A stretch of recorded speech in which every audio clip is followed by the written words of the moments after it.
स्वागत है जी बिजनेस के मैनेजिंग एडिटर अनिल सिंघवी का। Anil sir, good morning. क्या आज सारे संकेत अब तेजी वाले नजर आ रहे हैं और वीकेंड से पहले मार्केट का मूड कैसा लग रहा है आपको? Very good morning Swati ji. बिल्कुल इसमें कोई डाउट ही नहीं है। अच्छी खबरें एक साथ आती हुई दिख रही है और इससे बढ़िया मॉर्निंग हो नहीं सकती कि आपको सारी खबरें अच्छी सुनने को मिले। एक और जहां अमेरिकी बाजार जोर से उछले हैं और पहली बार थोड़ा सा ऐसा लग रहा है कि ट्रंप जो कह रहे हैं डील होने की तैयारी में, जिस तरह से डिटेल के साथ उन्होंने लिखा है कि सारे देशों को उन्होंने शामिल किया है, फिर सिर्फ जगह और समय तय होना बाकी है। ये पहली बार ही बोले वो, नहीं तो अब तक ये बोल रहे थे कुछ कुछ दिन में होने वाला है, लेकिन अब ये यहाँ तक पहुंचे हैं। और बढ़िया बात है कि कच्चा तेल और स्टॉक मार्केट दोनों ही इस पर रिएक्शन देते हुए नजर आ रहे हैं। एशिया में देखिए भरपूर तेजी होती हुई दिखी है, तो इसमें तो कोई डाउट ही नहीं कि आज वाकई में एक अच्छा दिन हो सकता है। दूसरी बात एक और ये भी है कि पिछले 4 दिनों से आप देखिए बाजार एकदम शांत ट्रेड कर रहे हैं। मुश्किल से 119 पॉइंट की रेंज में निफ्टी 4 दिन से बंद होता हुआ दिख रहा है। एफआईएस की बिकवाली का प्रेशर कम होता दिख रहा है। तो आई थिंक इन सारे संकेतों के बीच में बाजार आज एक मजबूती के साथ काम करने के लिए तैयार होते दिख रहे हैं। बिल्कुल सर। अब ऐसे में निफ्टी बैंक के इंपॉर्टेंट लेवल्स क्या रहेंगे आज? 23,150 4 दिन से यही सपोर्ट रेंज और आज भी 5वें दिन यही सपोर्ट रेंज आप मानकर चले।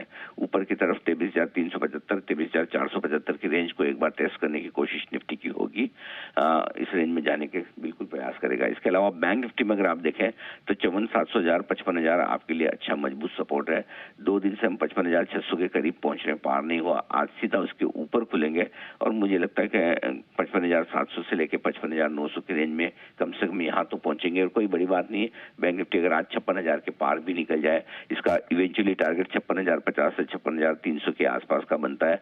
वो आज या सोमवार तक ही छूने को बैंक निफ्टी भी तैयार हो सकता है। आज के सेशन में लीडरशिप जो आएगी आपको प्राइवेट बैंक से आएगी, वहां पर होता हुआ दिखेगा। दूसरी चीज ये कि तेल के दाम घटने से आप तेल कंपनियों पे, इसके अलावा एविएशन कंपनियों में अच्छी तेजी होते हुए देखेंगे।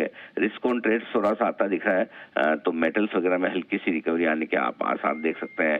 सो कुल मिला के ये कि एक अच्छा ट्रेडिंग सेशन आज होने को तैयार है। रिस्क सिर्फ इतनी है कि वीकेंड सेशन है और ट्रंप जब तक डील साइन ना हो जाए स्टेटमेंट बदल सकते हैं। लेकिन कहीं न कहीं हमारे बाजार, दुनिया भर के बाजार अब ये मानने को तैयार नहीं है कि बात यहाँ से बिगड़ेगी। वो यही मान रहे कि एंड ऑफ डे कभी न कभी डील होनी है। अब वो कब होती, बस यही देखने वाली बात है। बिल्कुल सर, धन्यवाद। Fingers crossed. और थोड़ी देर में फिर से आपसे करेंगे हम मुलाकात।